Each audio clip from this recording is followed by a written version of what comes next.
Buonasera e bentrovati all'edizione del nostro telegiornale. I fatti del Friuli occidentale in primo piano. È stato sottoscritto oggi a Pordenone, alla presenza del ministro Maria Stella Gelmini, il protocollo di attuazione per le vaccinazioni anti-Covid in fabbrica. A siglarlo Confindustria, FVG, Regione, sindacati. Vediamo.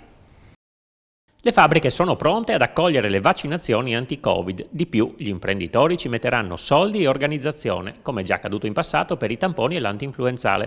Questo è il senso del protocollo di attuazione del progetto Ancora più sicuri in fabbrica, sottoscritto oggi da Confindustria FVG, Regione e sigle sindacali per l'immunizzazione anti-Covid nei luoghi di lavoro. Un accordo che deve essere l'inizio di tanti nuovi accordi a livello nazionale. Noi siamo andati avanti perché ci siamo resi conto che le variabili non sono solo la disponibilità del vaccino, ma sono anche altre due, sono i tempi e i metodi.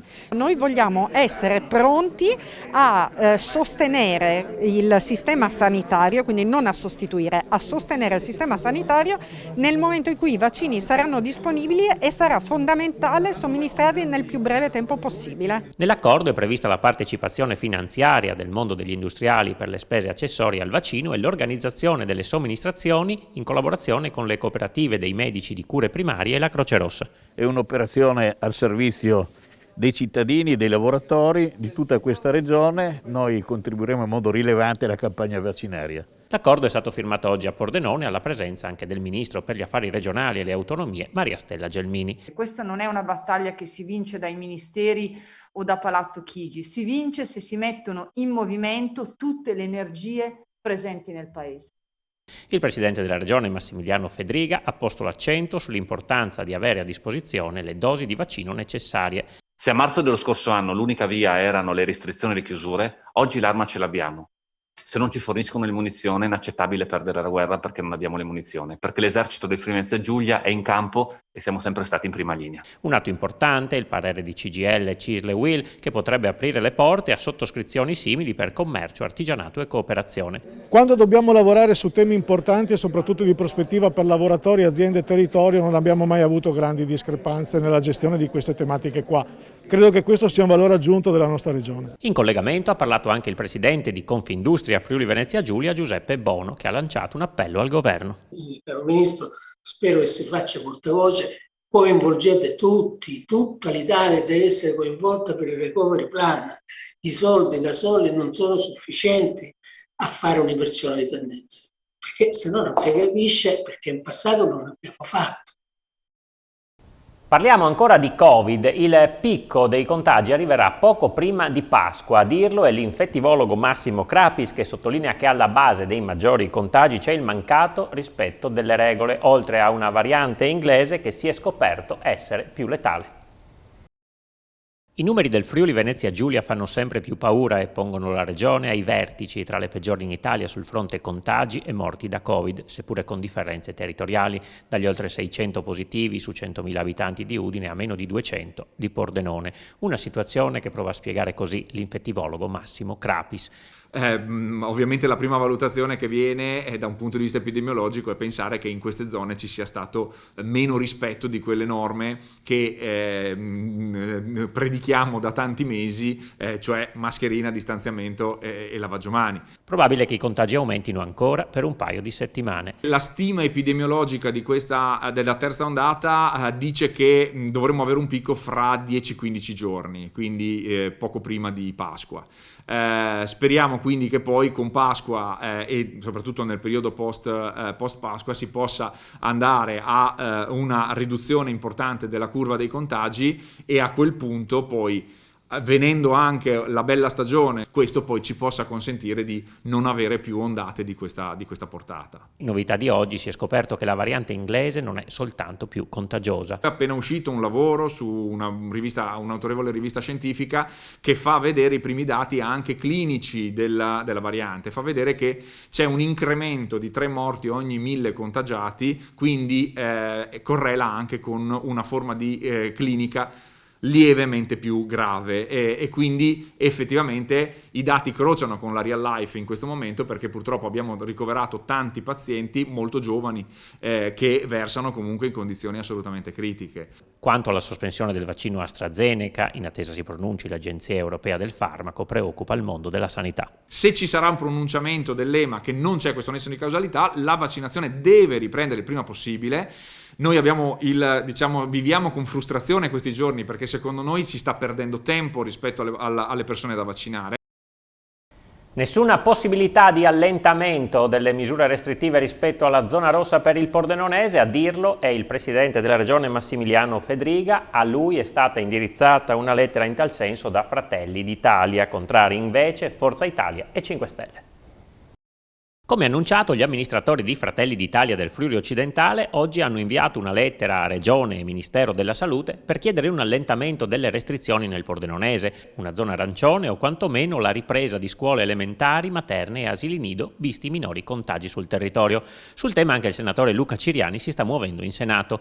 Una posizione non condivisa da Forza Italia che per bocca del senatore Franco Dal Mas chiede di evitare forzature in tal senso, ricordando che il virus non ha confini. Anche il Movimento 5 Stelle con il deputato Luca Sut è contrario. Il Pordenonese dice ora versa in una situazione epidemiologica meno grave ma che va preservata perché la ripresa dei contagi è dietro l'angolo. A mettere la parola fine al dibattito è però il presidente della regione Massimiliano Fedriga che sul punto fa chiarezza.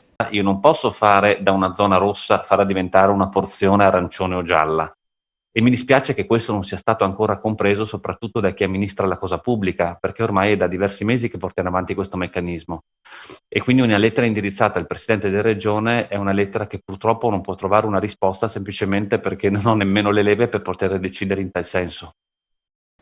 E veniamo ai numeri di oggi sul fronte coronavirus. In Friuli Venezia Giulia, a fronte di 9.867 tamponi molecolari effettuati, sono stati rilevati 638 nuovi contagi, con una percentuale di positività del 6,47%. Sono inoltre 4.037 i test rapidi antigenici realizzati, dai quali sono stati rilevati 348 casi, 8,62%. I decessi registrati sono 14, ai quali se ne aggiunge uno avvenuto l'8 marzo. Di questi, uno riguarda il Friuli Occidentale. I ricoveri nelle terapie intensive sono 76, mentre quelli in altri reparti risultano essere 538, numeri comunicati dal vicegovernatore con delega alla salute Riccardo Riccardi. Passiamo alla cronaca. Nei giorni scorsi i carabinieri di Sacile sono intervenuti in uno stabile di via Campo Marzio, dove un residente aveva segnalato la presenza di un gruppo di ragazzini che da tempo si introduceva nei garage condominiali.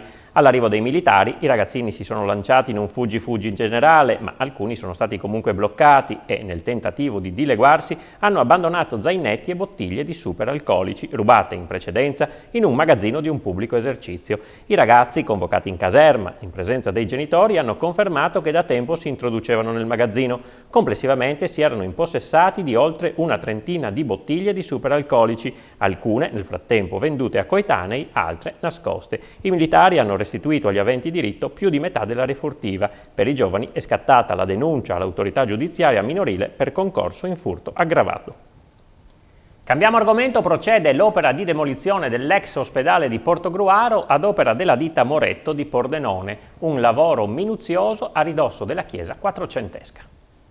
Sono quasi ultimati i lavori di demolizione dell'ex ospedale di Portogruaro in via Spiga. L'intervento di bonifica dei rifiuti pericolosi e di deratizzazione è stato seguito dall'intervento di demolizione da parte della ditta Moretto di Pordenone, un intervento delicatissimo a ridosso della chiesa quattrocentesca di San Giovanni, monitorata da 4 sismografi continui per le vibrazioni del cantiere e delle interferenze giornaliere e notturne. In campo sono stati impiegati macchinari di massima efficienza e 15 operatori formati e con esperienza e competenze adeguate all'intervento. Tutto il materiale da demolizione, come da prassi Moretto, verrà riciclato con impianto autorizzato in più granulometrie per trovare collocazione nello stesso sottofondo degli edifici nuovi o altri sottofondi stradali o piazzali, evitando così attività estrattive e rallentando le discariche. Il progetto prevede il recupero degli spazi del fabbricato dell'ex ospedale, destinando il piano terra a parte dei servizi collettivi del centro servizi. Gli altri 2 piani sono destinati invece ad ospitare parte del complesso di appartamenti protetti con l'ingresso prospiciente in via Antonio Spiga. Il progetto prevede la realizzazione di 3 nuclei da 20 posti letto in camera singola per un totale di 2.500 metri quadrati. Chiudiamo con lo sport, i motori, si apre in Friuli il campionato italiano Cross Country Rally. A inaugurare la massima serie tricolore sarà l'Italian Bahia, in programma il 19 e 20 marzo nel Pordenonese.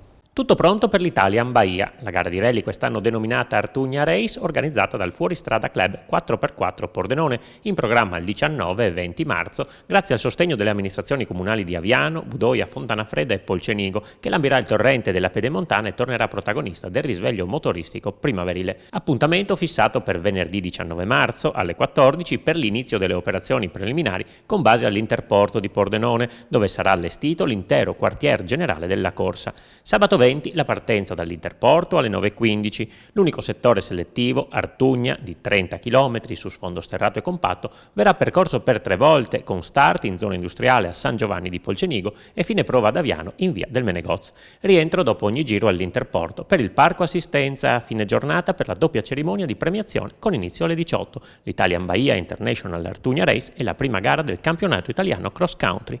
E se non sono mancate alcune polemiche per l'edizione in piena zona rossa, l'associazione dei commercianti si schiera a favore della gara perché, come sottolineato dalla presidente provinciale di Federalberghi Giovanna Santin e dal presidente di Ascom Alberto Marchiori, questa è un'occasione per far conoscere e rilanciare il nostro territorio ricco di risorse e potenzialità, ma anche di piccole imprese che sono la linfa vitale per lo sviluppo dell'area pedemontana e che in questo momento di grandi difficoltà sono chiamate a uno sforzo partecipato. È tutto per questa sera, dopo di noi Elettroshock condotto da Alessandra Salvatori, tema i vaccini e la campagna vaccinale. Faremo il punto della situazione anche con l'aiuto di alcuni esperti. L'appuntamento con il telegiornale di Pordenone torna domani alle 20:45. Grazie per essere stati con noi. Buona serata.